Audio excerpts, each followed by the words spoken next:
Hi again and welcome to the chapter about the risks of materialism. This is a very interesting topic that we came across several times in this course. If you remember, for example, in chapter 13, we saw that on some occasions it was important to give back material. When our opponent had sacrificed something, they had, you could say, greater activity on the board, and we should make sure to give back material so as to stabilize a little to balance this general activity. And if we didn't do that, well, we would still be ahead in material, but they would have greater activity, which could be converted into a deadly attack at our king. We saw in chapter 25, I think it was, where we would actually sacrifice ourselves, and even on long term we would sacrifice in order to make life safer for our king. For example, some kind of closed position where a knight would be a useful blockader and so on. We saw also in, I think, chapter 27, we talked about dealing with sacrifices, that when our opponent on some occasion sacrifices, it would make sense not to accept the sacrifice, because in that case their activity would simply be overwhelming. As you can see, I come back several times to the word activity, and I think that is like the general clash between material and activity. When one side goes and picks up material somehow, for example, if you take a pawn in the opening, please notice that you're actually opening up a file for them as well. Like in some gambits, let's think of the Evans gambit, for example, white plays b4, black takes that pawn. Actually, white opens up the b file. It can be used by them later on. They get it for free, so to speak. They don't need to trade the b pawn to open it up. It's already open thanks to black taking something there.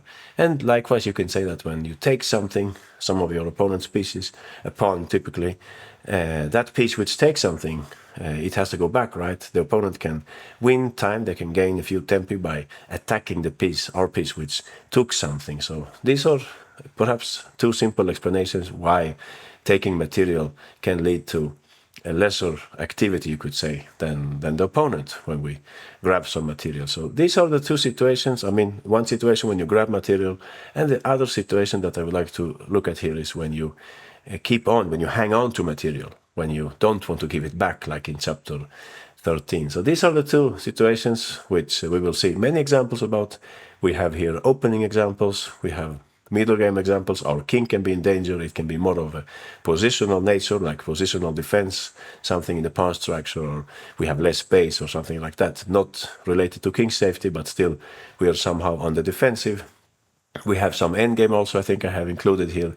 And yeah, what I wanted to say also is that perhaps since the computers very often, they like taking material, when you look at different options, they will say that, yeah, just take the pawn on b2 and nothing happens, 0, 0, 0, something like that, or even black advantage. I think also humans, they have got a little used to that thinking that we can take the material and we will simply defend very well, and we will come out victorious later on. We will have this extra material in the endgame, and so on. And I think it is a valid way of thinking. It's okay to think in this way, but it should be noticed that it's also very demanding over the board, because these computer lines, when you grab material and you hold on to it and nothing happens, it's because simply the computers defend in a perfect way, and we are humans. We are, afflicted by time travel, nerves, and other things. So it's not the same thing to ask a human to defend a position and ask a computer. So what you should notice here is that when you have, like, let's say, two choices, either you take the material or you don't take it, like in this chapter, you will see situations like that. Sometimes both can be fine. However, the difficulty, that's the key word, the difficulty involved in one of them might be less than in the other. So if you don't take the material, it might be easier for you over the board to find the right choices later on. And maybe you make a slip here or there, you make a mistake, some inaccuracy, but even then your position remains fairly playable. But if you go for the other, more risky path of grabbing material and stick to it, well, it can happen that just one little mistake ruins everything. It's a much more delicate way to go. Of course, computers, they won't feel this way. They don't feel anything. For them, it's just a matter of, by an algorithm, find the best move. But for us, it's different. As far as I know, you can have two different options. The chess engine will tell you that this one leads to advantage -1. The other one leads to equality. But maybe the one which leads to -1, it involves a much greater difficulty. And as far as I know, the chess engines, they don't tell you that. At least as for now, they don't inform you that, okay, you can play this, you will have a small advantage, but you will have to make like 10 only moves in a row. They won't tell you that, so that's up to us to figure out. And I would say very often it's a more practical choice to go for the less materialistic choice. But anyway, it's also a matter of style, and we have different players with different ways of playing. Like Korchnoi was famous for sticking to the material, Petrosyan was famous for the opposite, to be happy to give up material, and so on. So it's also ultimately something that has to do with our general way of playing. Anyway, let's get started. Let's check some examples about the opening phase. I think, well, we have a little of everything here that I was saying. This is, I think, from an Italian battle. As you can see from the pawn structure, we have with white pieces Dragon, and playing black is Harutium Nyan. So at this point, you can see white is actually up a pawn. They won a pawn in some way, but it's not the best pawn. No, it's a pawn, shaky pawn here on a5. Black can hope to take it at some point. So what do you think? Should we take it right now? Maybe that's simplest, just to equalize material and then continue the battle, or should we have some other priority here? What do you think? Anything else that we should be careful about? Perhaps some risk in this position, or the simplest choice, we just take the pawn and we get material equality? What do you think? Aha, since I'm asking you this, of course, you know the answer is probably not to take the pawn, and it's indeed a very bad idea. Unfortunately, that happened in the game. I would like to start with looking at what happened in the game. Black took the pawn.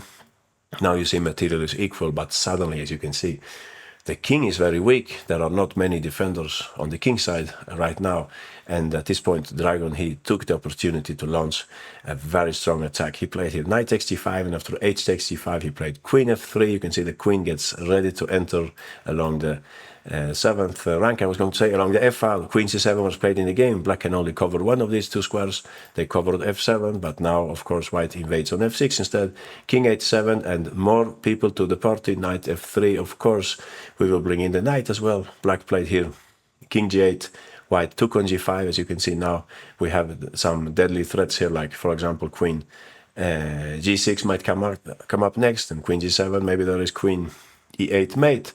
So, oh, actually, you're right. We have an even stronger threat. Sorry, I didn't see that. Queen f8 is also mate. So black hurries to clear the 8th rank, but it's already a little too late. Bishop g4, white played here.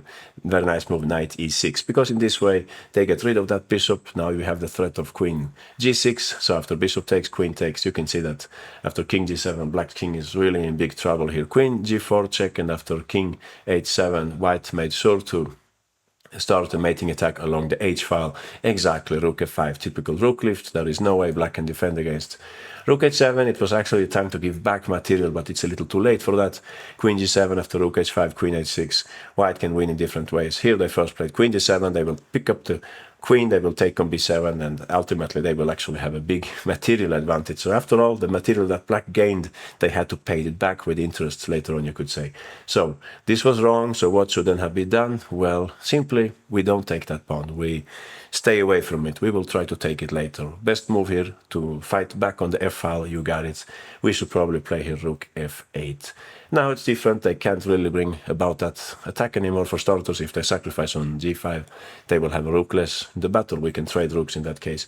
I looked at one variation here, queen a4. Actually, white is a little materialistic. They're protecting the pawn, but you could also say it's a useful move because they're also protecting that pawn. And of course, they're connecting the rook. So it's not only about protecting the pawn. In any case, let's see here. Black plays some natural developing moves.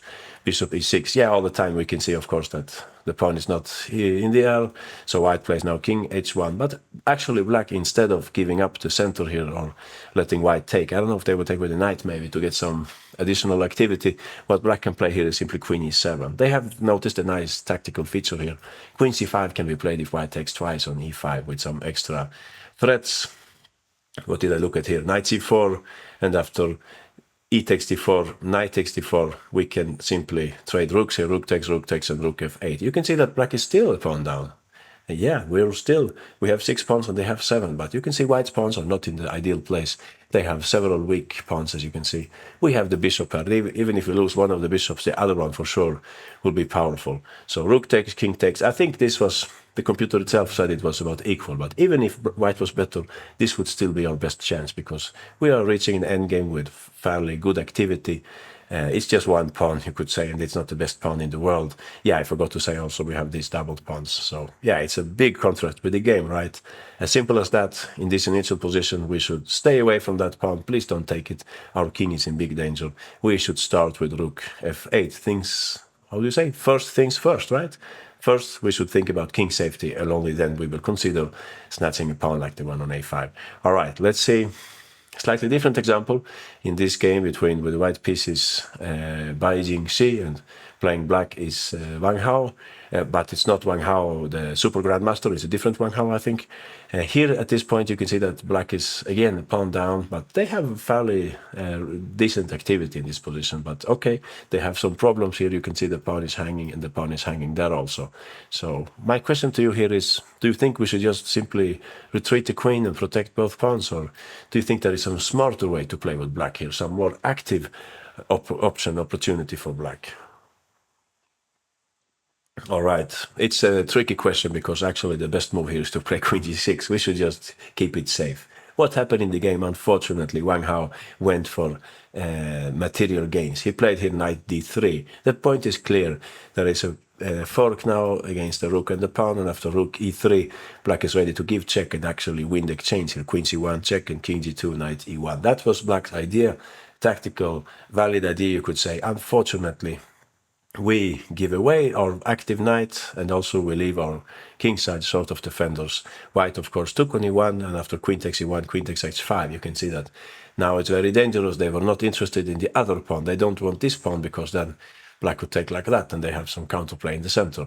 So it's better to take like this, which means that now we can take it next turn, and perhaps even with a knight. You can see that there are some attacking possibilities coming up. Black is actually being outnumbered here. In the game, he managed to trade the queens, but even then he had a difficult endgame here. Let's see very quickly. Queen b1 was played in the game. Black gave up the pawn so that after knight takes f7 he would have queen h7. So in this case, black avoided getting mated, but the endgame is difficult for them because actually material is even favoring white now. You can see they have a knight and 3 pawns for a rook. So that's quite a lot, and the knight is very powerful. So let's see here quickly. Queen takes, king takes, knight d6.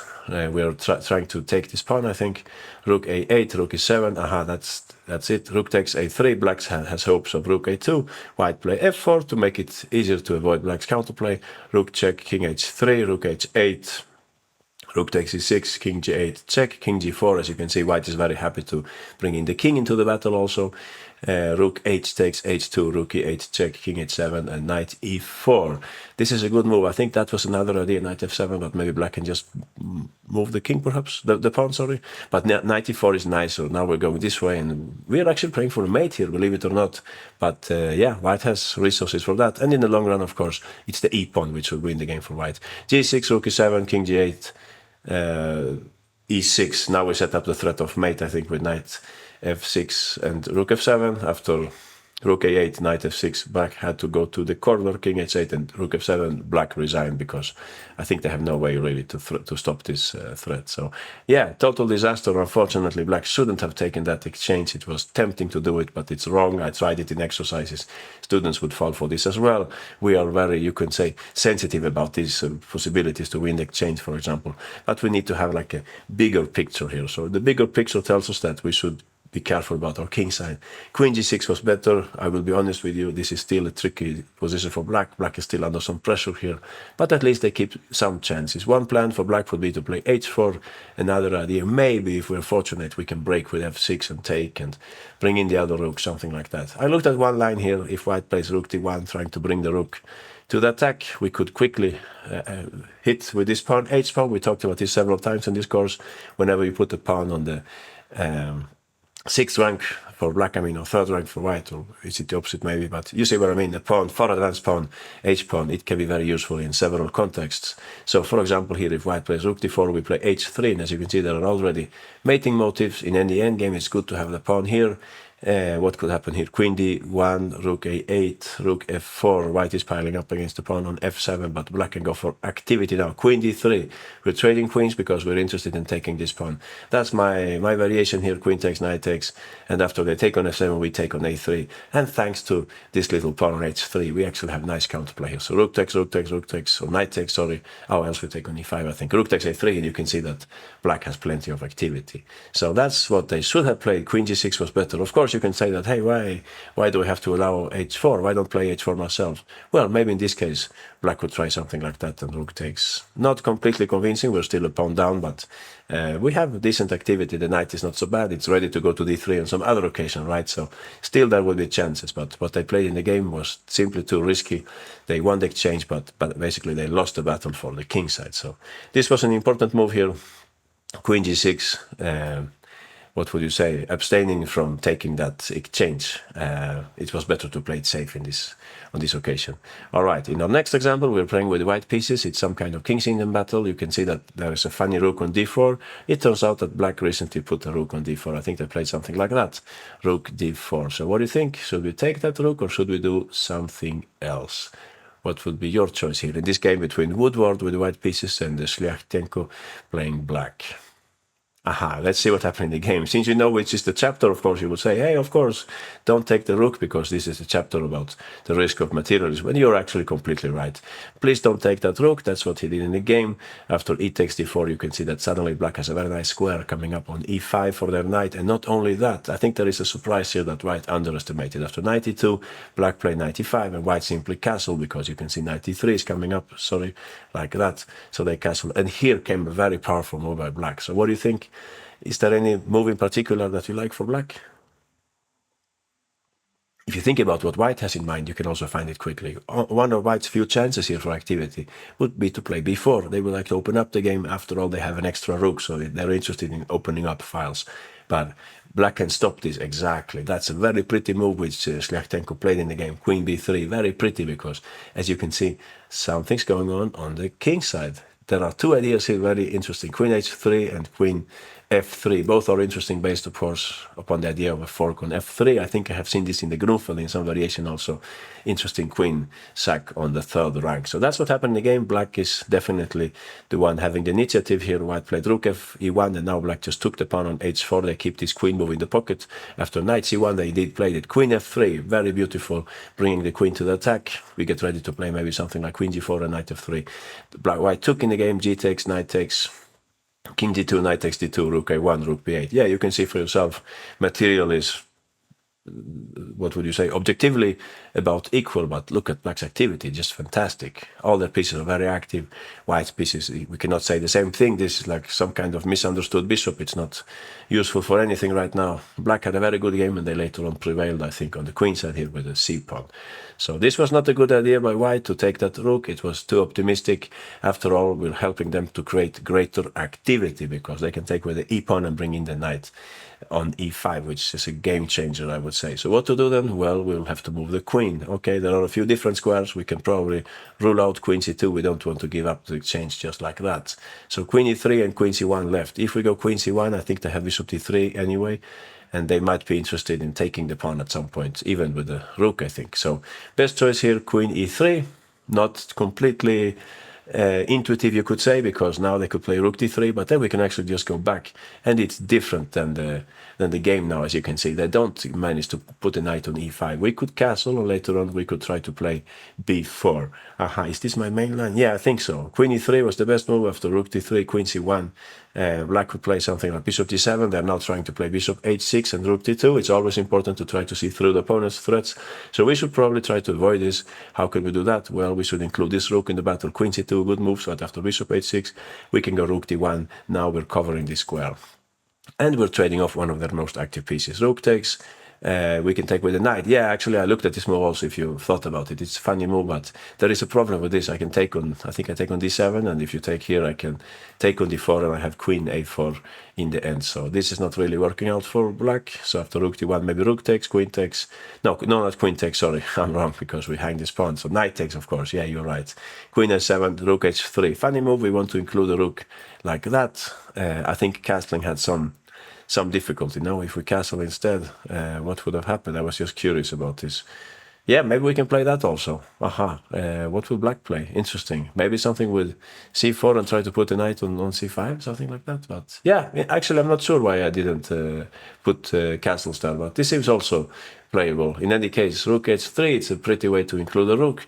Rook b8, rook c3, keeping things a little safer on the queen side. Whenever they play c4, I think we should get ready to take now. Yeah, this is probably important. If they go c4, we should take, because in that way we don't let them put the knight on c5, similar to the game. So bishop takes, queen takes, knight e3. I think that's where I stopped. Yeah, you can analyze forever, but I stopped here, and I think white is okay. It's a different story than the game. You can see white's king is way more safe, even if it's still in the center, but it could go perhaps to g1 in the worst case. In any case, what I wanted to show you here was the risks of taking on d4.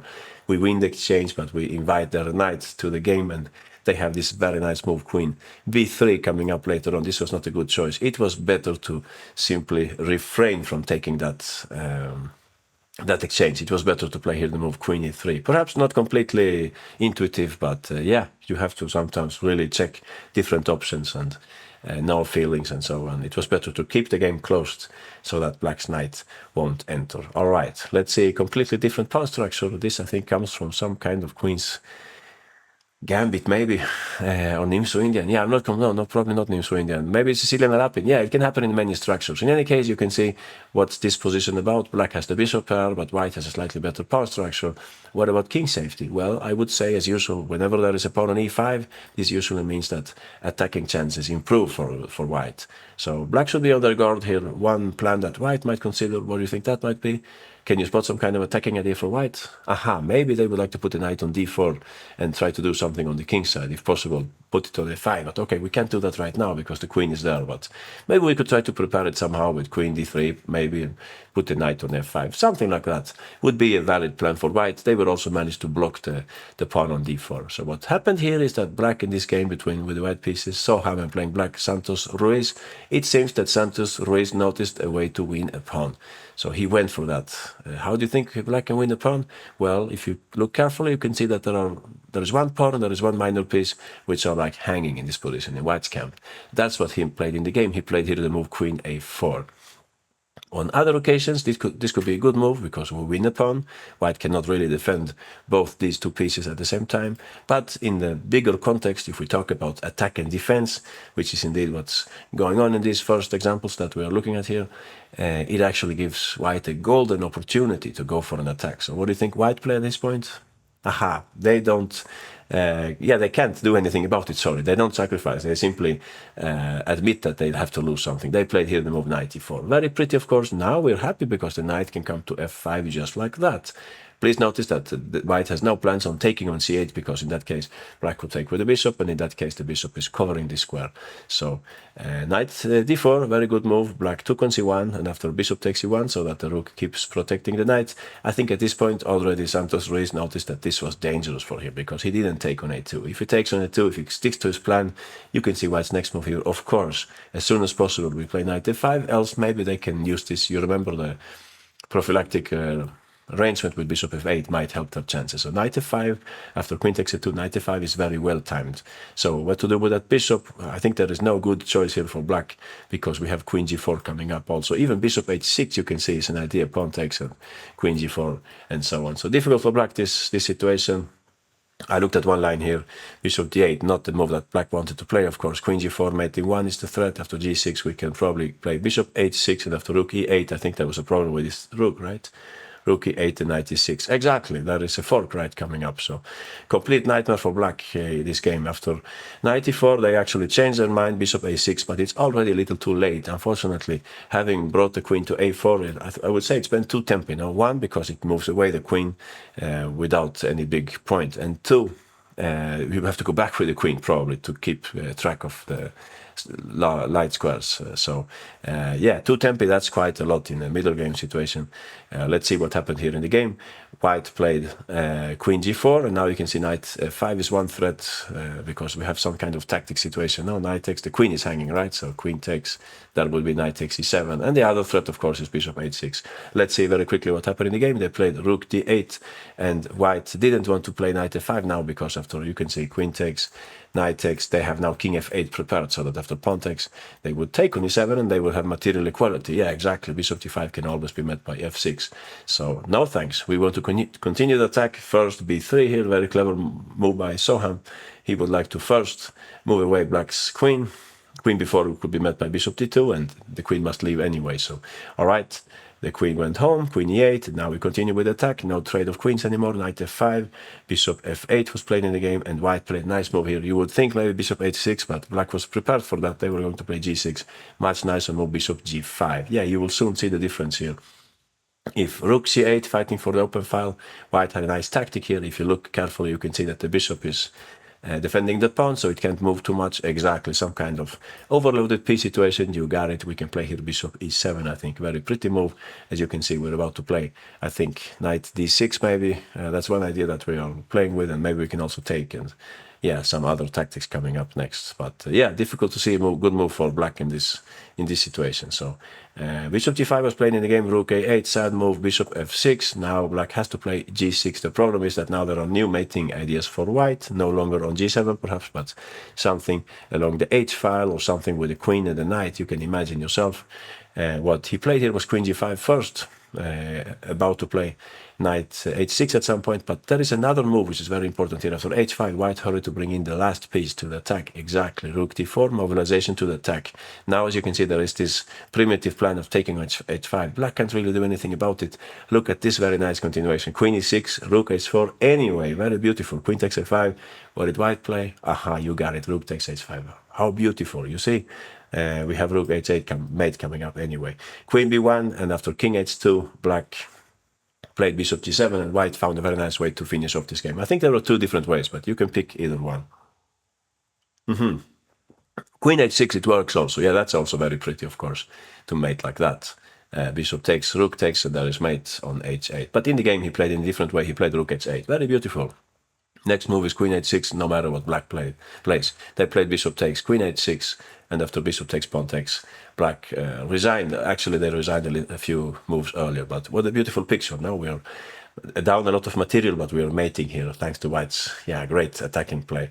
This happened. So in any case, you could say black cooperated in this example because they played the move queen a4, which actually squandered 2 tempi, you could say. They moved away the queen instead of doing something else, and also they lost control of the light square. So what should they have played? Well, there are several moves. There is one idea with d4 giving up a pawn for activity, which comes very natural. But I think this would be a reasonable move. Queen f5, we're bringing the queen to defend the king side. Now for sure white's attack, if you remember the course of the game, nothing of that will happen because our queen is in the battle. So what would happen here is that white would have to play in a more solid way with some kind of endgame perspective. Queen e3, maybe we could play queen g6. You see we have some tactics coming up maybe along the long diagonal. Maybe for that reason knight e4, we can start trading pieces here. Rook takes, rook takes, rook c8. Why does black trade rooks? Well, something about white's space advantage. Once you trade off more pieces, it's actually more difficult for the white queen to keep track of everything here. So for example, rook takes, bishop takes. Yeah, they can also say, no, I don't want to trade, but then maybe we can play bishop c5 and we put some pressure on their center. So let's say rook takes, bishop takes, queen c3 to take command of the open file, bishop c5. Yeah, black is ready to meet b4 with queen b1. That's an important tactical detail. Let's say something like knight b3. And I think here we can actually use our key move exactly. If you have the bishop pair at any stage, look for ways to open up the game for it. Of course, d4, that's a very clever move here because after knight takes d4, we can play bishop e7. We're down the pawn now, but we have quite a lot of initiative now, and you can see that this is also hanging over white. So, okay, probably white can play better than this. Maybe they should not move the knight from d4, but still it shows the potential of black's position. What I'm trying to say here is that we should not go for this, what could you say, little greedy move to try to take the pawn on a2. It was better to play it safe, and we bring our queen to the defense. This means that it's basically impossible for white to attack us. All right, let's go for our next example. We have some kind of, I would say, neither position, but I think it's a Rai Lopez actually, this position. So let's see if we can understand this. We're playing with the black pieces. By the way, with white is Hracek and playing black is Krzyżanowski. You can see that black has a nice pawn majority on the king side. On the other hand, white has the bishop pair, which is always something to count with. We just saw that in the previous example, black's powerful bishop pair in the endgame. So what comes to mind here? If I ask you something, which is the very first move that you see with black here? Which move stands out to you if you have this position?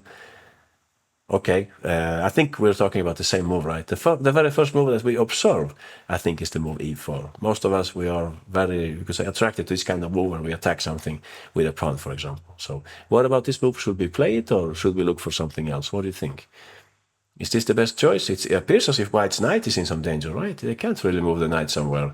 No squares available, no? We have a nice fianchetto bishop here also. So, yeah, actually it looks very promising, no? e4.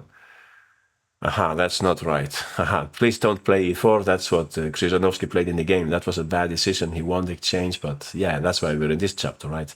He loses a lot of activity. Look what happened here. Racek took on e4, of course, pawn takes, rook takes e4, knight takes e4, and queen takes e4. So this is the kind of position we had to evaluate before playing e4. We have won the exchange for one pawn, but look at what happened on the board. Suddenly white's bishop pair is very strong. Look at the king safety on black's kingside. Look at this pawn on g6. How on earth are we going to save that pawn if white starts to pile up against it with bishop d3, knight h4, and so on?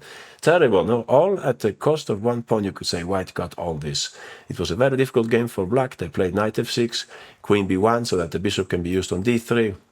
Knight e7, bishop d3, here we go. And here black actually said, all right, I cannot really defend that pawn. You can see that rook f6 would run into bishop c3, and I think if queen f6, we can probably play the same move here. Yeah, bishop c3 is again a good move. If queen f7, black is trying to hold on, but I think knight h4 is coming, no? Yeah, we first take, yeah, I'm not sure. Oh, exactly, to avoid queen takes, right? And if queen takes, now we play knight h4. This is bad for white. You can see that after knight e5, bad for black. I mean, it seems like if black defends everything, but I'm convinced that you can see the little tactic here. Something happens here with the greater activity in white's camp. You're completely right. We can actually take on g6 twice, and then we give check on the seventh rank, right? We can start with, I think, knight takes g6. No, bishop takes I have here. Yeah, I'm not sure about the difference. Maybe we don't want to allow that.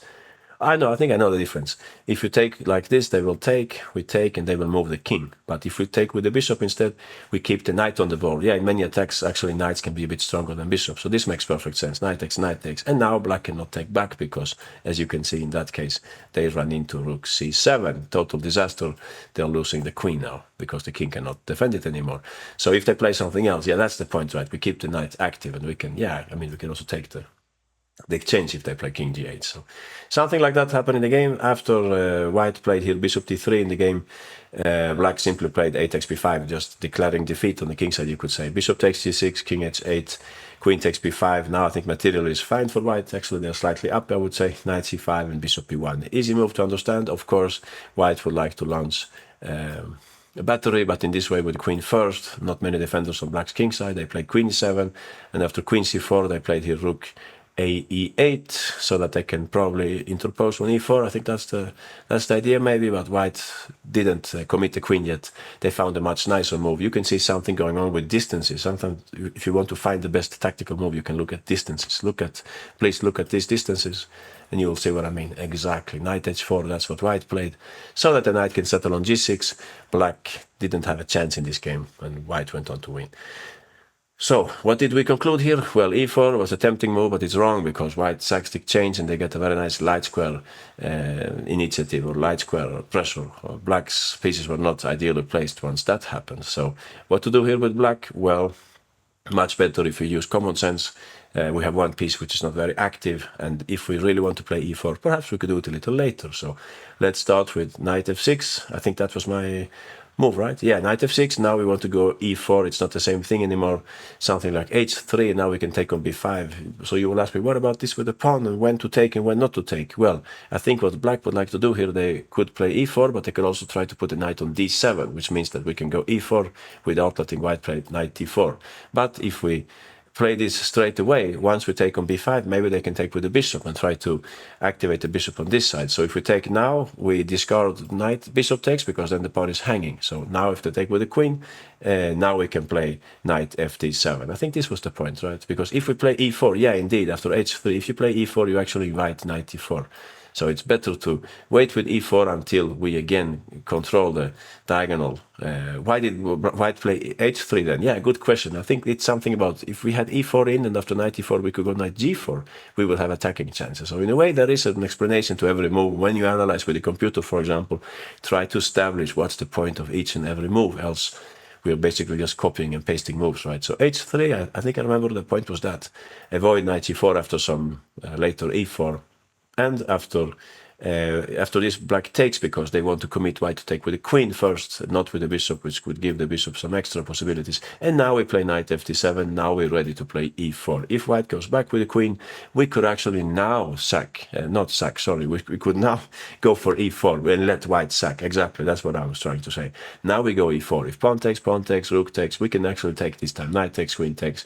And you can see that this time black is much better coordinated. They don't have a passive knight on g8, for example. They could play something like queen f6 here, I think. Oh, knight c5 first to kick away the queen. Then I think this will come next turn. Queen b1, queen f6. That's a key move so that we protect here the pawn and we get ready to trade queens, which would be nice for black because after all they're slightly up in material and white is attacking. So knight, bishop c3, we have queen f5. You can see it's a completely different story compared to the game where white had this battery with bishop d3. So this would have been black's best choice. White should try to avoid this whole path. Maybe they could play something different on the way. I'm convinced they could, but still this would be black's best choice here. So please don't rush with e4. It's not worth it to take that exchange. It's much better to start with knight f6 here. Knight f6 developing and getting ready to play the move e4 perhaps later, or perhaps bring the knight to d7 like we were talking about as a preparation for e4, since in that case black will control the long diagonal. All right, our next example is from a Benoni structure we have in this game between Peralta with the white pieces and Acosta playing black. We have a typical situation in the Benoni. You can see that white's about to play here knight c4, typical move to put pressure on the pawn on d6. Problem child in this opening. Black should try to find a way to counter this. In the game, Acosta noticed that there is a little tactical trick which allows him to win a pawn. So can you see that trick? Of course you can see that trick. Something about this bishop being a little shaky on the open file is defended by the knight, something on the e file. How could black combine these situations to their favor? Exactly, knight takes d5. That's what black played in the game. Knight f takes d5, and after e takes d5, they win a pawn here by taking on c3, so that they can take on e2 next turn. White took back on c3, and they played here rook takes e2. So what we have seen here now at this point is that black won a pawn. But please notice the price that they have paid. Mainly the bishop. I mean, this is really, really important if you play the Benoni. That bishop can be more important than a rook, this bishop on g7. If you lose that bishop, you should have very good reasons to trade it off. I mean, if you don't have that bishop in your camp anymore, there should be some kind of good compensation. Else, please don't do it. If you don't believe me, just see what happened here in the game. Queen d3, unpinning the knight, hitting the rook and protecting the pawn. Rook e8, and I think you can guess what's next move here, right? Strategical move in order to show black's real problem here, dark square control. What did white play? You got it. First things first, this is a very important move. c4, we're protecting this pawn, we're avoiding any pitfalls on this side, and we make it possible for the queen to move on to other squares, like, for example, queen g3, it would like to hit the pawn on d6. At this point, it's already very, very difficult to save black. Believe me, I have looked at this position. It's not easy at all. Queen g3 is a concrete threat. Black cannot protect the pawn in any good way. They would like to, they could try something like rook e7, not that they would like it, but something like that, right? But then, for starters, we can just take the exchange. And not even that. Maybe we're playing for an attack. You can see here white's potential, right? Something like that. And kingside attack with the knight coming to e4. So it's a complete nightmare, unfortunately, this position for black. They tried in a game a very desperate sacrifice. They played here b5. Yeah, if they play f6, by the way, queen g3, that's what we're talking about. And the pawn falls. And that's not just any pawn. That's a passed pawn that white obtains on the d file. And black is missing their best minor piece, like we were saying, the bishop on b7. So b5 was played in the game, a takes b5, a6, some kind of late Benoni, Benko gambit, sorry. But white, they didn't get distracted from their main plan. First, we take on a6. This means that, they can't really soften up our center. Knight takes a6, and now queen g3 was possible, but white found a much nicer move. Queen c3, you can see what that move is aimed at, right? Of course, now we're fighting on the king side instead. Black's knight is very far away from helping, and we have things like bishop h6 coming up, rook e1, and so on. It's just child's play this position for black, for white. Knight b4, bishop h6, mate in 1 is the threat, f6, rook a7, pretty move. As you can see, suddenly there are problems on the 8th or the 7th rank. Rook b7, rook takes, bishop takes. Believe it or not, there is actually one move left only of this game. Which move is that? How did white step up the pressure on the king side? Aha, you're right. This is a very nice move, f3. The point being knight e4. Yeah, actually black resigned at this point, but it's not easy to help them here. Here there is no good reply to that move, knight e4. And after that, they're hitting this pawn, and of course they're ready also to play bishop f4, target the pawn on d6. Complete nightmare. You have two pieces here which are not doing anything right now. And we are really missing that bishop on g7. So too high a price here, too high a price. Nice tactic, but not for this game, not for this position. The tactic with knight takes d5. What should black have played here? Yeah, just one recommendation would be customary Benoni play. Play a6, try to play b5. It's true that after knight c4, usually we don't like too much to play the move bishop f8, but that's the way things are in this case. That's what we would have to play. At least you can see we are very close to achieving b5 at this point. So let's see white plays something like rook d1. They would like to play e5 maybe at some point. Now the pawn is protected, so black should act quickly. b5, pawn takes, and we can probably take with the knight here, I was going to say. If we take with the pawn, I think that is knight a5 maybe. Could be annoying. But okay, we can play bishop d7 and trade it off. So that could also be okay. But I usually prefer in the Benoni to take with a knight like that, because that knight can come to d4 and so on. Probably white will take anyway, and if we trade a pair of pieces, we have more space for the remaining pieces, important in openings with a space disadvantage like the Benoni. So a takes b5, knight a5, and bishop d7. It seems that black is okay here. There were some other moves, but this was my main line here. Bishop d7, so that we can always take on c6. You can see that the pawn on e4 is also hanging. Bishop f3, queen b6, getting ready to develop all the pieces. Now I think rook a8 is also something for black to consider. Knight c6, tricky move. If black takes twice, you can see that there are some ideas with e5, discovered attack against the queen, but black can just ignore it, play something like rook c8, and I think we are ready to take next turn. We could even consider like giving up the exchange or something in this position. So we have a pawn at least. But okay, we will wait for information for white also. We have some other ideas here also, like, I don't know, pushing the pawn, perhaps b4. Yeah, maybe white is slightly better, but black is definitely in the game, and it's a different picture than what we had in the game, right? Where black's king was in big trouble because the bishop left the building and so on. Here, black is playing some kind of normal Benoni battle, where there are chances, I would say, for both sides. Usually, when you achieve b5 in the Benoni, you're doing okay. So this is what black should have played. In this position, they should not go for this, you could say, tactical trick to pick up the rook on the bishop on e2. It was better to just play the simple stuff here, a6, try to play b5, as simple as that, and not fall for the temptation, you could say. All right, let's see our next example. It's from an Italian structure. You can see that black has this very nice bishop on the long diagonal. White should be not the long, I mean the g1, a7 diagonal, sorry, and white should be careful here about that. So what happened here is that white noticed in this game between Bethke with white and Parvanyan with the black pieces, Bethke noticed that he could actually take a pawn here. Yeah, that's why it's in this chapter. That was a very bad idea. Please have a lot of respect for these Italian positions. They can be very, very violent. Actually, what black does here, sometimes it's white who's doing the same thing. It's white who's bringing a knight to f5, for example. But this time it seems somehow black was faster. So let's see what happened in the game. White took that pawn, d takes e5. Black could, of course, take to keep the material balance, but black already noticed that they have a very big potential for an attack here. They played d takes e5, and after knight, c takes e5. This was already a losing mistake. Knight takes, knight takes. I use this one as an exercise, this position, because I think it's very interesting. It's rich in tactics. You have several options here with black. In the first place, of course, we notice that the knight is hanging. We would like to do something with that knight. But also, white is very weak on these squares, and don't forget the sniper bishop on a7. It can be used in a variety of ways. So when asking students about this position, most of them are saying the best move is probably queen g5. And I suspect that this is what Bethke had planned during the game. And he saw here a very nice defensive rejoinder with white. So how do you think white could defend in this position? It looks difficult, no? Because it's made of a threat of mate, and if bishop takes, we take with the queen, and that means that we're also targeting the pawn on f2. There is something with knight takes h3 or bishop takes h3, but there is a very nice way of fighting back here with white in this position. Aha, we can play here the move queen f3. This doesn't look like it's working really, because what if now black just takes on h3? You got it. Something about when there are hanging pieces on the board, everything is allowed. You got it. The queen is under attack, so we can actually sack the queen ourselves like that. They can't take like that because we take like this. They can take on e5 instead, but in that case, yeah, we can play it safe here, something like queen h4, protecting and protecting and getting ready to bring out the bishop to one of these two squares. However, in the game, Parvanyan noticed that he can improve this variation. So he didn't play queen g5, he played queen h4. Very nice.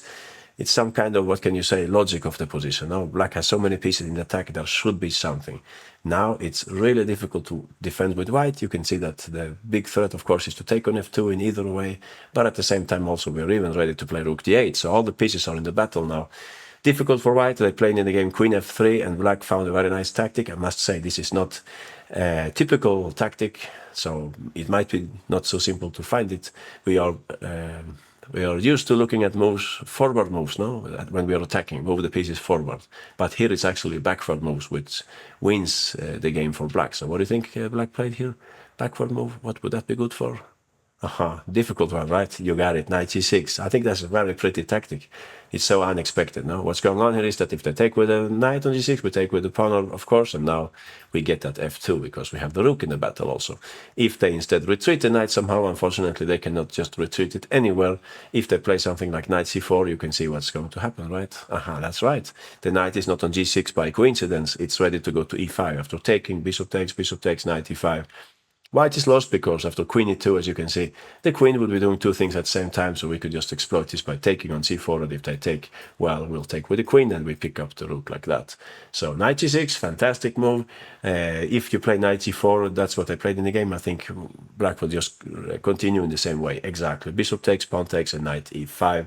And I think, did white resign here or no? Something else happened in the game. Oh, I see. I actually have the game continuation here. Yeah, I'll let you know. White played knight takes e6. Yeah, that can never work, of course. Give up a piece like that, you're under attack anyway. B takes e5, bishop d5 was the course of the game. Queen f5. What do you think black played? Speaking about using pins, queen g3. Don't forget that sniper bishop in this way. It's just game over because threat of mating 1, and also if the bishop goes there, I think we can play something like knight h4. Or maybe there is something better. Yeah, that's highly possible also.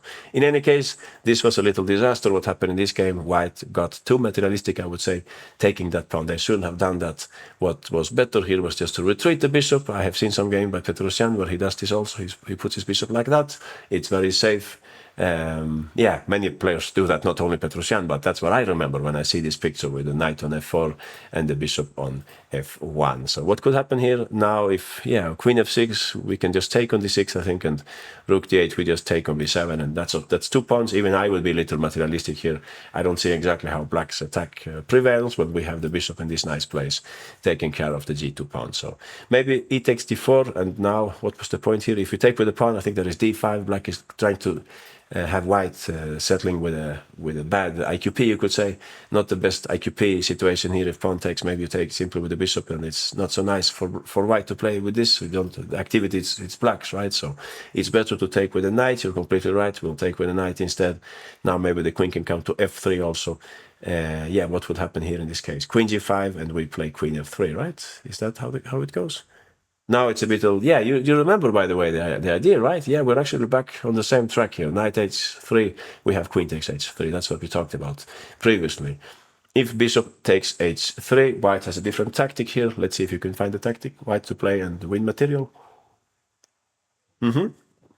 Sneaky tactic, queen g3. Not so evident, I would say, but something happens here. Black cannot keep the material balance. Something with the vulnerability of this bishop and the knight goes against them. So they will have to play something else, but basically this is what we are aiming at here, playing it safe. Don't take that pawn, don't invite the thief to your house here. The queen is coming to the king side.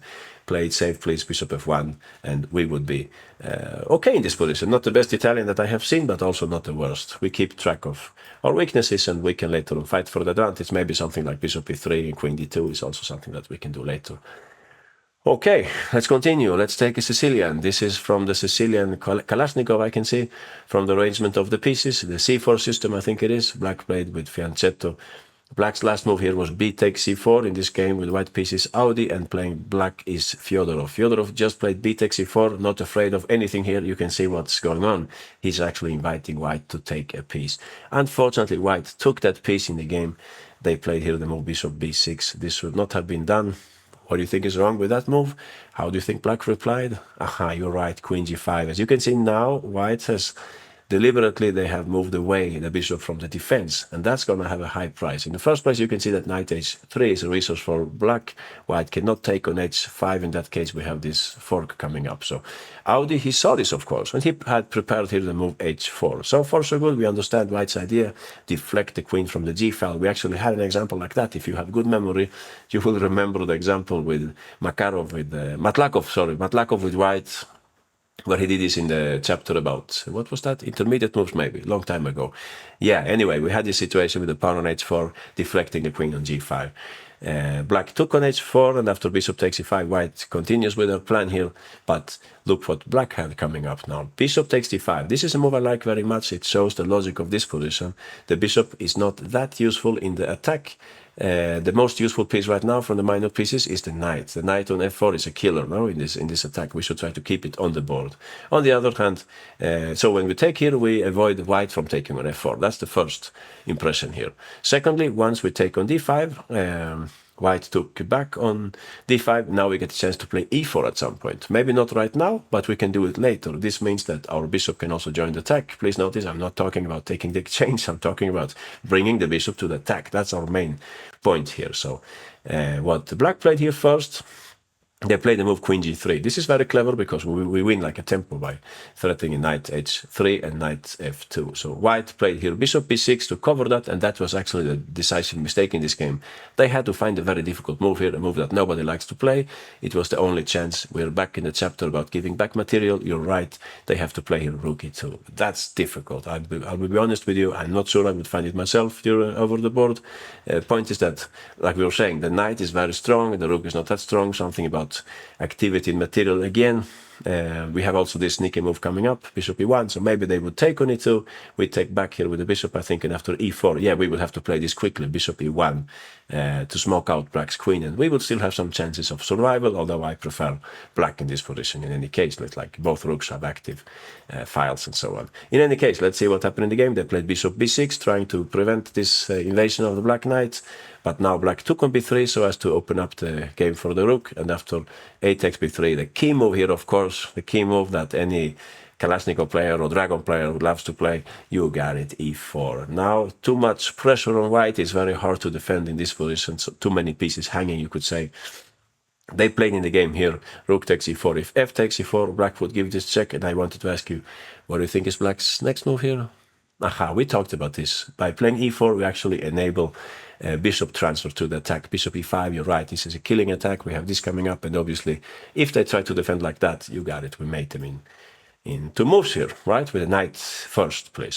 So after e4, white will have to take with the rook instead. Rook takes e4. That's how the game went. And at this point, black took on c2. This was a very good option, of course.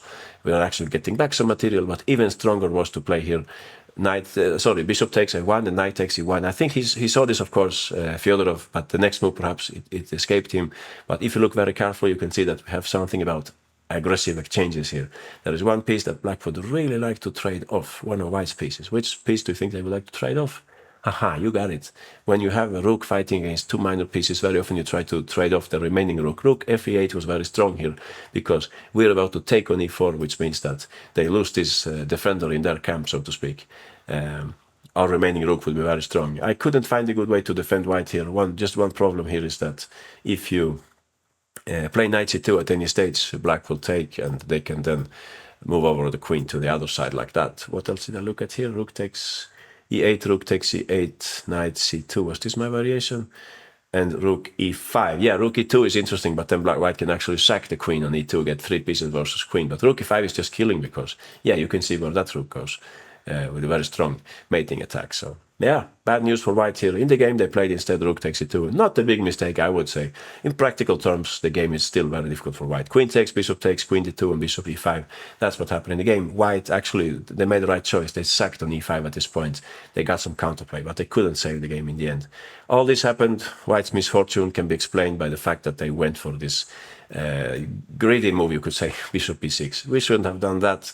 It was better to keep the bishop on e3 where it's defending the king side.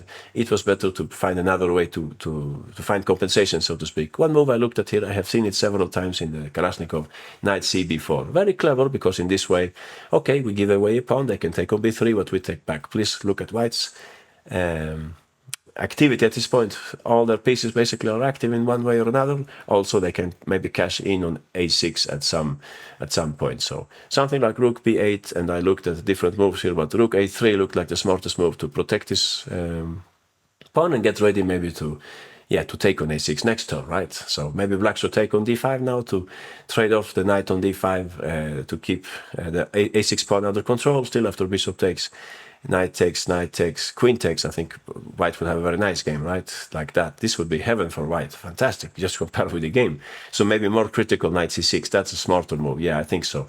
So something with black giving back the pawn, but trying to put the knight on d4, something like that. It would be about equal here, I think. Knight takes, pawn takes, bishop takes.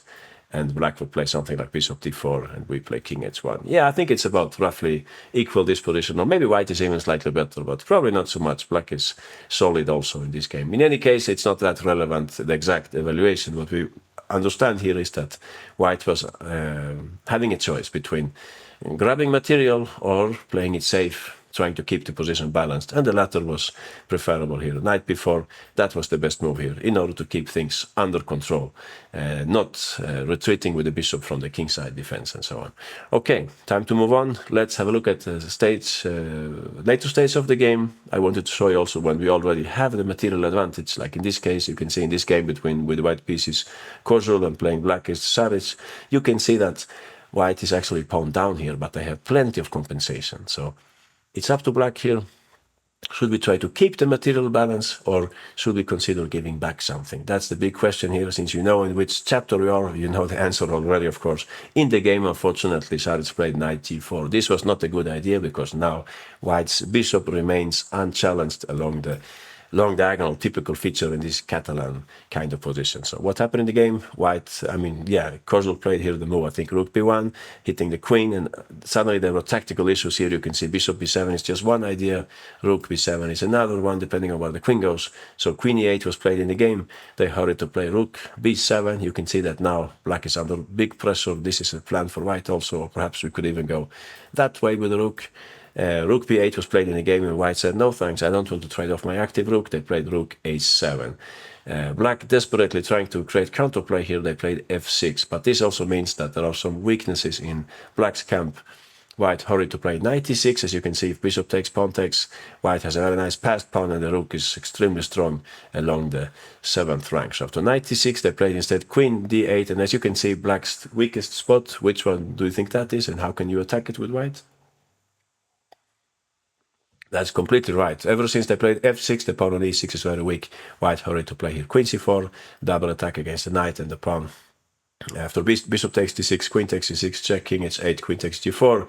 You can see there is a mating threat on g7. Black has no time to take the pawn on e5. They played bishop e7. White didn't hurry to take, of course, on f6. That would be a favor to black. It would help to defend their kingside. Instead, of course, all the friends to the party, you got it, rook d1. And after queen e8, rook d7, black's game was extremely difficult. So you can see here in just like 8 moves, it went from a apparently balanced position into a complete disaster here for black. We'll look at white's activity here. Why did this happen? Well, I would say because black didn't want to give back material. The choice is not difficult, no? I mean, the choice is difficult, but the move is not difficult to see.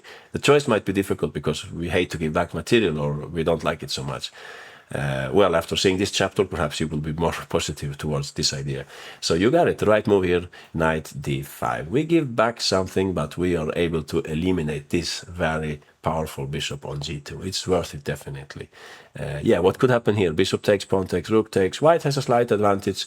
I'm convinced that Kozul was happy to play this still, to push for some advantage in the endgame by using the pawn majority on the king side, but still it's apparently not so bad for black. Rook d8. I think as we trade pieces also, the advantage of this pawn majority, it's not that they're playing for an attack anymore or something. There are not so many pieces left. And also white has a blockade of the c pawn, but they need to put the piece there, right? So they can't do other things. So somehow I think with less material on the board, this structure is not so menacing for black anymore. Queen e4 was what white could play here. Rook takes, queen takes. We play quickly here. Queen c6, trying to trade off. If you play rook d8, I mean, that's also possible. But maybe if white can do something like this, they get a passed pawn on the d file. Maybe they have slightly better chances in practice. So I think queen c6 is smarter.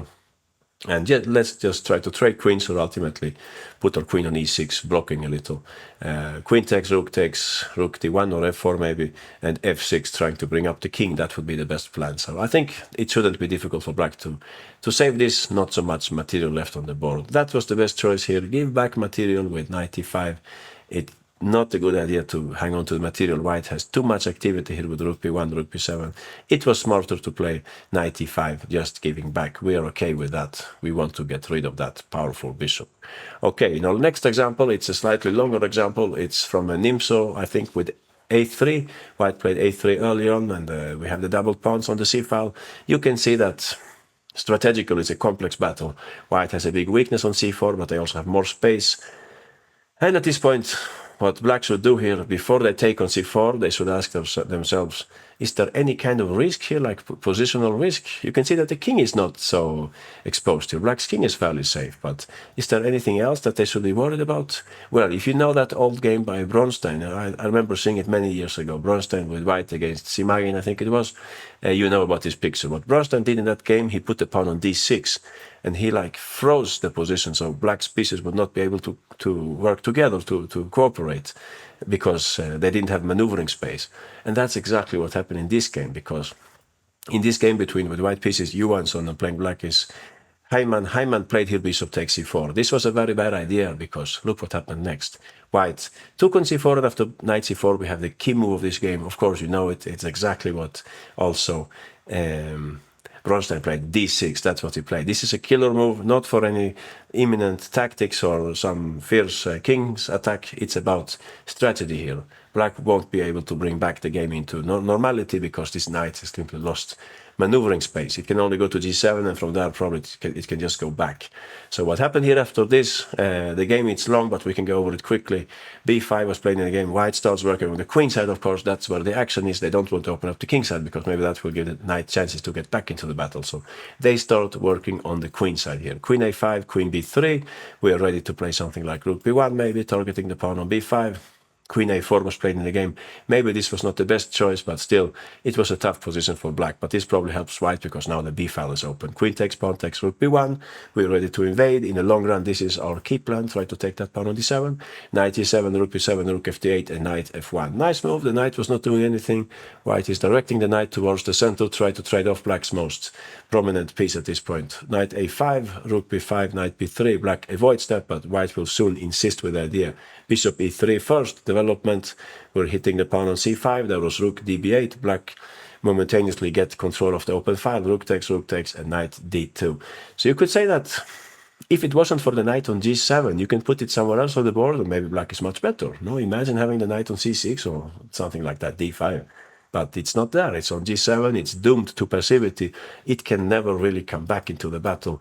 It's not doing anything on this side. So it's difficult for black. What white will try to do here, they will try to trade off the pieces on the queen side, so that they're left with, you could say, some kind of numeric advantage in the endgame, or speaking of the activity, relative activity. So knight takes d2 was played in the game.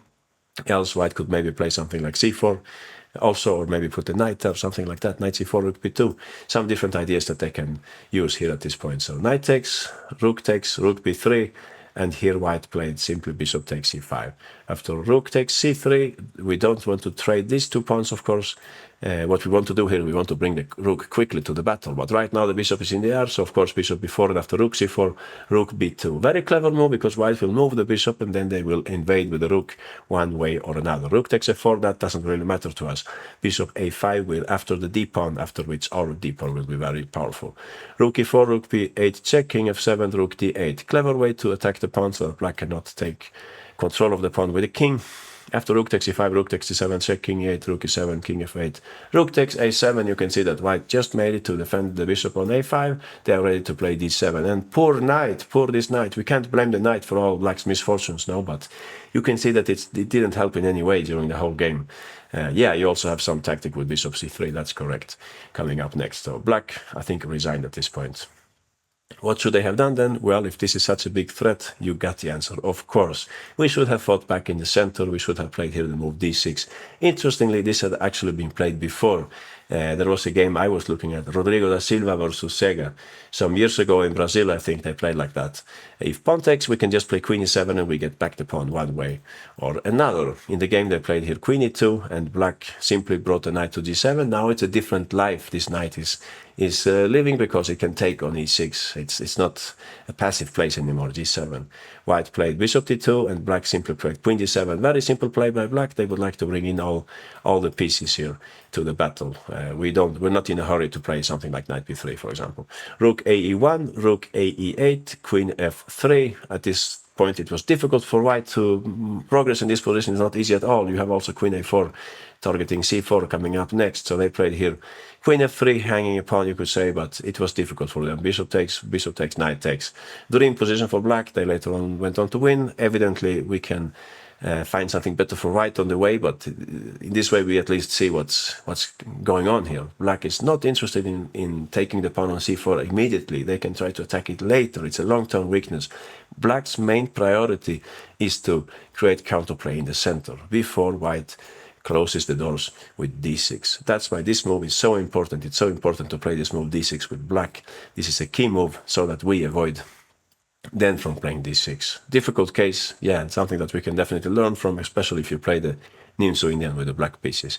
All right, in our next example, I wanted to show you something about endgames also. Typical situation in the endgame, black has just played rook e4 check here in this game between Tsonga with white and Ivan Popov with the black pieces. We have two choices, no? Either we trade rooks and keep the material balance, or we give up the pawn and we play a rook endgame instead. So which would you think would be the best choice here?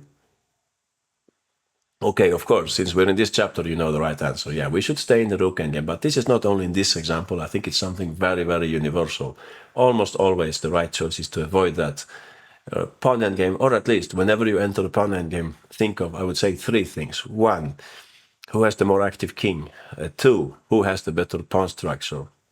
And yeah, I was going to say three also, something about the passed pawns in the position, what does that mean, and so on. There are actually more things you should consider. Who has the greater arsenal of waiting moves and things like that. Many things come into consideration when you enter a pawn endgame, and they are well known for being very delicate. The pawn endgames are very delicate. One's little imperfection in your pawn structure can mean the end, no? Which won't happen in rook endgames. There is a much bigger margin for making a draw. Just make sure you have an active rook, and you can very often save an endgame, a rook endgame, a pawn down, provided that you have an active rook and things like that.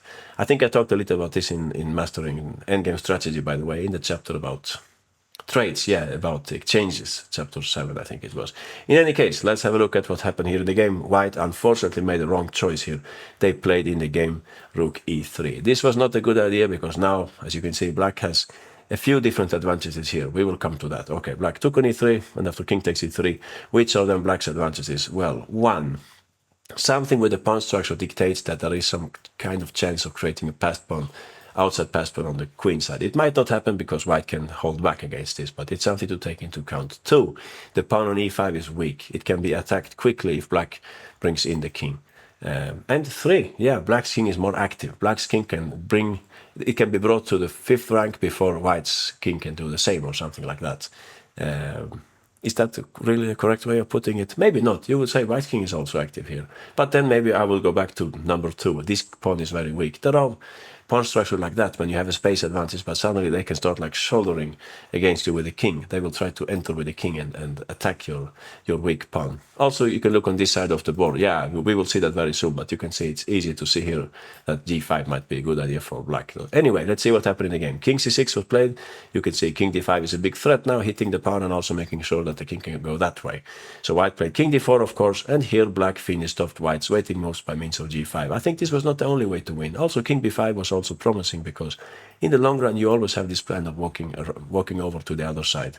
If white stops that with the pawns, well, they are prone to the other plan of working on the queen side. So king d4, black played g5 first, very technical, and after king c4, they play here a5. You can see we should, of course, use this move later, and let's not use it up right now. At this point, you can see white is running out of good moves, something with opposition, you could say here in this position, something with opposition. So the king will have to move here, or if you play b3 as they did in the game, black can just make another waiting move. Yeah, that's what happened in the game. So after king d4, if b4, b5, you have the situation that we talked about. Black is able to set up a passed pawn, which will deflect white's king from the battle. So in the game, they played king d4, and actually here there is only one move left in the game. What do you think black played? You're right, king b5. As simple as that. You can see the king is coming this way next turn, and it will take the pawn in the end. And also black has this extra plan, as we were saying, with b5, a4. So complete nightmare for white. Unfortunately, that's how the game went. White wanted to keep the material balance. You could say it's a little materialistic move in the sense that they wanted to keep the same number of pawns as the opponent, but that was wrong. They should have stayed in the rook endgame.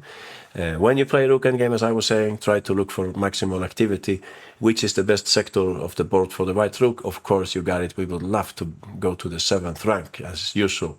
How could that be done? Well, we should not be in the way for the rook then, so let's put the king on a square which is not f3. Let's put it, for example, on f2, so that when they take the pawn, else we can just play in the same way, I think, with rook f3, unless they give check again. Yeah, then don't play it, right? Then you can maybe go back with the king. So rook takes e5, and now we play rook f3. This would have been the right choice for white. Try to activate the rook. It's true that black can fight against this plan with rook d5 coming to d7. Here you could play this immediately, but I would prefer to bring in the king first, so that we avoid any counter attacks with rook d2. Let's say black plays something like king c6, and now you can start with your business here with the active rook. Rook f7 after rook d7, of course, no way on earth that we will trade rooks here, being a pawn down. Rook f8, of course, we keep an active rook. And did I look further here? No, I actually didn't look so much further here. I was just establishing that there are chances here for white. One idea would be to bring up the king, another would just be to continue to annoy black with the rook, active rook. No matter what happens here, this would have been the lesser evil for white, you could say, in this complex endgame. We are pawn down, but we have a lot of activity, and that can be enough. It's often enough to make a draw. So that was a critical choice. I have seen this many times, this situation, and I've seen the main mistake again and again and again. I think it's simply because as chess players, we are very materialistic, you could say. We don't want to give away a pawn and things like that. There is also some kind of erroneous thinking that if you trade more pieces, you'll get closer to a draw. Well, maybe, but definitely not involving pawn endgames. Pawn endgames are the most tricky endgames, you could say, with the least drawing rate, I would say, in the pawn endgames. They are very tricky. So try to stay away from those, if possible, if you detect that the opponent has some kind of advantage, like, for example, a more active king, or you have a weak pawn, like the one on e5 here. So safe to say, best choice here. King f2, we move away the king. Sorry, I will highlight the right move. King f2, we move away the king, and we get ready to invade with the rook, like that, assuring active counterplay in the endgame. All right, let's go to another example. I wanted to show you also that when you're attacking, you can be anti-materialistic. This can be very useful in this game between Ivic with white and Ingic with the black pieces. Ivic was not in a hurry to take on c6. If he does that, you can see that after king takes, black would have some kind of fortress, you could say. Why do I play king b7? Well, because there is some tactic with queen takes a6, so I would like to do that before I play, if I move the rook. So king b7, put the rook somewhere, maybe like this or like that, and black would be reasonably safe. They have two very nice knights, right? So what Ivic did in the game, he just said, I don't care about that rook on c6, I don't need it. Besides, my knight is very powerful on e7. It's really annoying for black to have that knight in the middle. So he just continued with development here. He played rook ad1, or development or attack, call it what you like, but he's activating his pieces. Black played at this point rook c7. I looked also at rook e8, like in the previous line, but in this case you can see there is something going on with this pawn. Now we can actually take on e5, I think, and we can take on a6. Here I would take I would take it because actually we're opening up the game after knight takes. I would take on a6, and you can see that white has plenty of attacking chances here. So rook ad1, black played in the game, rook c7. They saved their rook, but white is not sad about that because they have a very nice attack going on here. So what happened here was that white noticed in order to break through here, we need to open up some space. What they did next, it doesn't win material, but it changes the nature of the battle. The queen, for now, it's somewhat difficult for the queen to get at black's king. If you somehow maneuver it to d5, maybe black would just trade it and so on. So what Ivic did, he changed the nature completely of the battle. He traded off the pieces in the middle, and he took on d6 so as to trade his 2 rooks for black's queen, which means that ultimately the queen can enter. And what about the knight? Well, as you will see, this knight will be a great helper in the attack. So he played here bishop takes e5, and after knight takes e5, he played rook takes d6. You can see that now after queen takes d6, we can play rook d1. If king takes, I was going to say, this I think leads to mate, no? Rook d1 smells like mate. Yeah, exactly. So queen takes was Ingic's played, and then rook d1. Very nice concept by Ivic. He understood that in this situation, it's much nicer to have the queen versus 2 rooks, because the queen has much more things to do than the rook. So yeah, if you take on d1 here, for sure white will take, and they will send the queen to d5 with devastating effect. So in the game they played instead c4. Black is trying to put the knight on d3, but that won't happen. After rook takes, king takes, and simply queen e3, so that the queen can give check on d4 instead. Also we're targeting the pawn on b6 when black played rook c5. After queen d4, king e6. White found a very nice move here that I wanted to ask you about. How do you think white was able to somehow exhaust black's defenses? You're completely right. It's a little pawn which will do that job. Aha, white played here a5. Pretty move. Like some Mikhail Tal game, I think I have seen this concept also. Very nice. One little detail, it's enough to make black's whole position collapse, because they cannot take back with the pawn, obviously. They cannot take with the rook because they hang b6. So no good way for black to play here. They played in the game rook b8, and after 8 takes b6, rook a5, somehow trying to hold on here. White played a simple move, knight d5. Only now he moves the knight, interestingly. He kept that move in the pocket for the whole game, but now the time is right. Now you can see new threats are coming up. There is something with a check on c7, there is some check on f4, and so on. Difficult for black to defend this position. They tried in the game rook b7, and after knight c7, king d6, Ivic continued here in very nice fashion. Queen d8 check, so that after king g7 he has knight e8. And as you can see, either black is getting mated on h4, or if they go down with the king, well, there is knight e6 picking up the rook, so black resigns. So very nice display by white. What happened in this game was that simply they were not interested in the exchange here, because the knight is powerful in this blocked position. It would help black if they would give up the rook in that way. So white simply ignored it. He played here rook ad1. If you ask me, typical anti-materialistic way of playing, but maybe you have another way of labeling it. Anyway, it doesn't matter as long as we understand the concept. The knight is very powerful, so let's not trade it off. We have finally arrived at our last example here, where I wanted to show you how it can be objectively okay to give up the material, to the opposite. It can be objectively okay to take the material, but it can be very demanding, as we discussed in the introduction, that different moves can have different difficulty involved. So what happened in this game is that black tried to walk down the right way, but they didn't make it to the end. So let's see here. We're having with the white pieces Sanal, and playing black is Ostovic. So what happened here is that actually black is having a nice position. If you play this kind of stuff with black, with, yeah, what is the name of this? Old Indian or something like that, where you give up the right to castle, but you keep your king in the center and trade off the queens. Like this opening d4, d6, c4, e5. If white plays d takes e5, d takes e5, queen takes, king takes, that kind of game. Then you're feeling at home here in this position with black. Very nice position with black. Yeah, the Grandmaster is under pressure in this game, safe to say. Black's pieces are well placed. There is a weak pawn on e4. White's bishop is really bad. This bishop, the other bishop is better, of course, but it doesn't have any big potential right now. White should be careful with trading. Then you have a good knight versus bad bishop scenario. So black has different ways of proceeding here. One idea, I remember one student said, was h5, h4. Makes perfect sense to open up the h file. Another move that they could play here is b6. Yeah, we will come to that later, but let's check what happened in the game. The big question is, isn't that pawn hanging? Can't we just take that pawn on e4? They're giving away a pawn for free. And that's what happened in the game. They took on e4. So before we look at this, just to ask you, can you see any potential risk of taking on e4? Anything bad that can happen to us, maybe? Yeah, there is something, right? When we take on e4, the only good thing about white right now is that they have perhaps 2 more active rooks than black, right? We can say the black rooks are not overly active at this point of the battle. So this gives white a golden opportunity, you could say. If you take on e4, you should be ready for exactly this, rook f7. That's what he played, right? Rook, or the other way. No, sorry, I got it wrong. Yeah, this is not right because the king is safer on that side. Yeah, it was the right idea, but here I think black is much safer. No, he played it the other way, of course, Sanal. He took on d7, and after king takes d7, he played rook f7. So here we are. You turn on the engine and it will tell you that black is better. But how easy do you think is this choice to make for black? Where to put the king? You have 1, 2, 3, 4 squares available, right? Where do you think that king would go? Do you think it makes a big difference? Yeah, it does make a huge difference. Yeah, of course, you already noticed that king c8 runs into knight b6 and so on. So where should the king go? Let's see what happened in the game first. In the game, he played here king d8. This is like the cautious choice.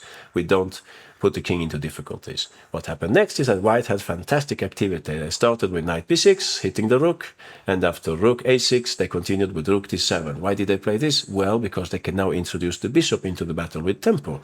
King e8 and exactly bishop h5. That's how white played it. We played perfectly here, white. King f8, and we go one more check. Rook f7, so that we can use this square with a knight. Or even we can play for mate here. After king g8, you can see that there is a mating picture. Black's king does not have squares, so knight c8 was played in the game. There is knight e7 coming up. White is not winning, but they have a very nice advantage. Bishop f6 was played in the game. If they tried, by the way, rook h7, which looked like an interesting idea, well, you have a complete disaster coming up. White will take the bishop, I think, in the end by this series of nice knight checks. Yeah, nice checks also. So bishop f6 is more tenacious. That's what Ostrovich played in the game, but bishop g6 was very clever. You can see he doesn't really play to take on e4. He plays it to prevent rook h7. Yeah, restriction in attack, you could say.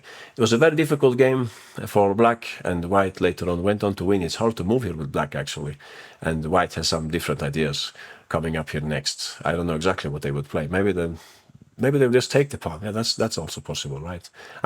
So in any case, this happened in the game, but this doesn't mean on this occasion that it was wrong to take on e4. The problem which emerges here is that after rook takes, king takes, rook f7, we have to walk a very thin line to get that advantage that Stockfish is signaling here. So what we have to play? Going down with the king to the other square is also not so good, right? Because I think they have bishop h5 anyway. So what to play? Exactly. We have to play king d6. But now, look at that king. It's almost getting mated, no?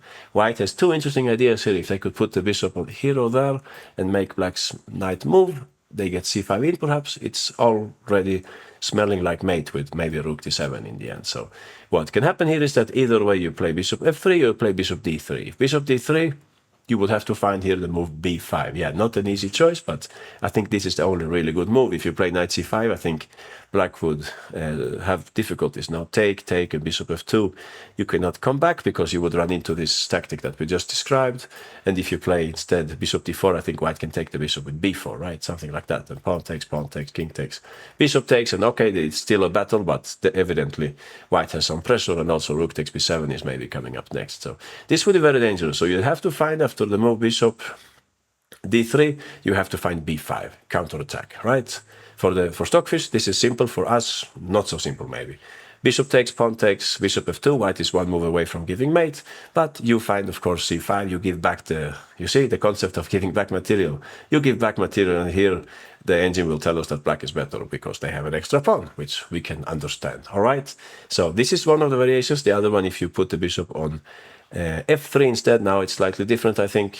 Maybe you can get away with b5, but you can also, on this occasion, you can play knight c5, because after knight takes, king takes, bishop f2, you have bishop d4. Yeah, we talked about that. This would be a tragical end to the game.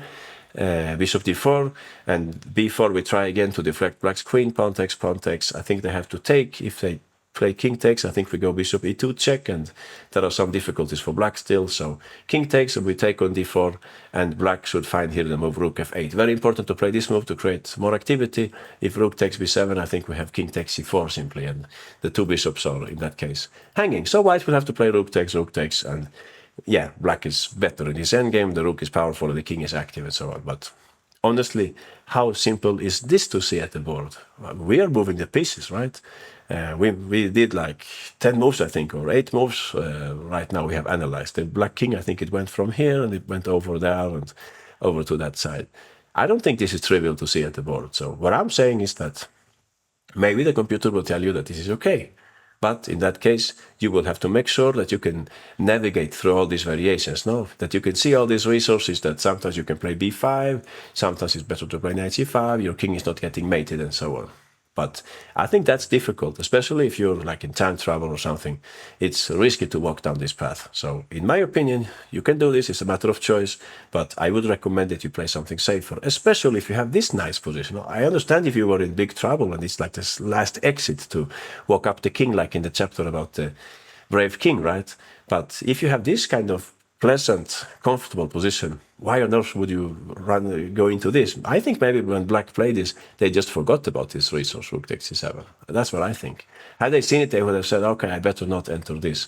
We talked about that, we should not see any ghosts and so on, but I think there are limits also. If you already have a nice position, then please don't make it too complex. So the line that I was going to offer here was to play b6. Simplest choice, we protect the pawn so that we can use the rook for other missions. Bishop f2, for example, we can play rook ab8 first, we protect the pawn, and we're slowly getting ready to play b5. Yeah, what else? Yeah, don't play c5 here. Yeah, Black has a problem with this move, knight takes b6, and bishop takes c5, a tactical pitfall to be avoided. So rook b8, rook ab8 is safer, bishop d3, white is finally protecting the pawn, because now perhaps we could try to take it, because they don't have this tactic with rook f7 anymore, because the bishop is blocking the rook on f1, right? So after bishop d3, I think now it's time to go for activity. You got it. We play b5. If they take, we can open up the c file for the other rook, like cb5, c takes b5, knight c3, rook hc8. And yeah, no matter what happens here, we can see that Black is having a nice game. Maybe white can improve this line, but this is one possible scenario what could happen here. You can see also the calculation task is minimal. You didn't have to calculate almost anything. Imagine you're down to 15 minutes, let's say. It's an easy path to walk down, right? It won't perhaps lead to the same advantage as in the computer line, but it's for the human less demanding to play this in this way. So that's my point with this example, that we don't perhaps fall for the temptation unless you're Victor Korchnoi and you can defend everything in the way that he does. Else, play something safer. In this case, b6 looks like a very nice move. We're ready to put a rook here, bring in the other rook, and possibly push with b5 at some point here, the move b5. So yeah, that's what I wanted to show you in this example, like the contrast between a simple possibility and a more difficult possibility. The computer might rate them in different ways, but for the human, usually every move is a challenge. So if you can make some simple moves, that's better for your time management. All right, let's see this from the very beginning. Let's do the quick recap. Many examples in this chapter. Let's see where it all started. Yeah, we had first this game, Dragun's game versus Harut Yunyan, where Harut Yunyan made a mistake here, took the pawn on a5, and he got killed on the king side. What was better? Rook f8. Exactly. Play rook f8. We keep this for later maybe, but for now, king safety is essential here. We should safeguard the king. This was the best way to play to make our king a little more happy. We saw in this game by Jingxi versus Wang Hao that queen g6 was the safest choice. Don't go for that exchange with knight e3 and queen check and knight e1. It's just too much. It will leave the king without protection, enough protection. We saw in our next example that Woodward took the rook on d4, but that was very dangerous. It invited Black's knight to the game. It was safer to keep things they are and try to get castle and hopefully one day play b4. We saw in our next example that Black shouldn't have gone to take that pawn with queen a4, hitting a2, hitting f4. It was safer to bring the queen to the king side, and much less calculation involved, of course. There was an interesting example in this Ruy Lopez position where Black shouldn't hurry to play e4. In that case, white can take on e4 and the bishop pair becomes very strong. It's better to prepare this plan with bringing in the knight, which was not doing anything, with knight f6. And resist the temptation to take the exchange in the middle. Something similar happened in our Benoni example, where Black took the pawn on d5, knight f takes d5, e takes, bishop takes, pawn takes, rook takes e2, but they ended up in a terrible positional grip, you could say, on the dark squares. They had no way of defending their dark squares, essentially because this bishop left the building, the bishop on g7. This is a very important bishop, so we should not give it away just like that for winning a pawn, usually. It's better to keep it on the board, so a6 was just one simple idea here to push b5 later on. We saw in the Italian example that it was very dangerous to take that pawn on e5. It invited black's queen to the battle. It was safer to bring back the bishop in Petrosian spirit and then slowly continue with development, resisting the temptation.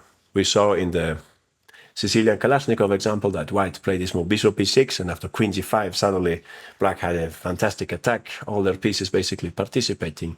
It was possible to sidestep these complications, play knight cb4 for example, giving up a pawn but probably just temporarily. That pawn on a6 is looking a bit weak anyway. This was a much more practical way to go. We saw that in the Catalan example that black had an extra pawn, but it was high time already to play knight e5 and give back that pawn because white's bishop was just too menacing along the long diagonal. So knight e5 giving back the piece, I was going to say back the pawns only, was quite enough to keep the balance here and avoid any invasions of the white rook along b7 and so on. Once that bishop is gone, as you can see, that's not the same thing anymore. White, they don't have the same control of the light squares.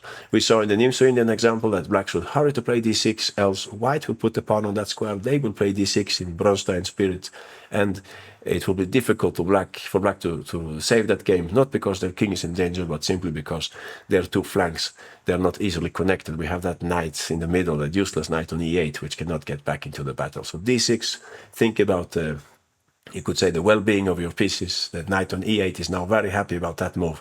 That's what we have to play. And it had been played also in other games, so it's an interesting situation, a theoretical situation. We saw in the endgame example, this is a typical example. I could give you hundreds of examples like that, I think. It's a very common topic, and I think there was even a book written by Joel Benjamin, maybe, a grandmaster from the United States, about erroneous transpositions into pawn endgames or something like that. Here you have another example to that collection. You can see that white should not have played rook e3. It was a decisive, a fatal decision because it led to a pawn endgame where black's active king and better pawn structure gave them the full point. The correct path to walk was to give away the pawn on e5. It's just a pawn after all, and we will bring in the rook along the f file to create some counterplay. And maybe we can even use the absence of that pawn on e5 to bring up our king along the e file. So even it might help us, as I discussed in the beginning. When you lose a pawn, you actually also create some extra space for it, right? Even if it's could be by accident.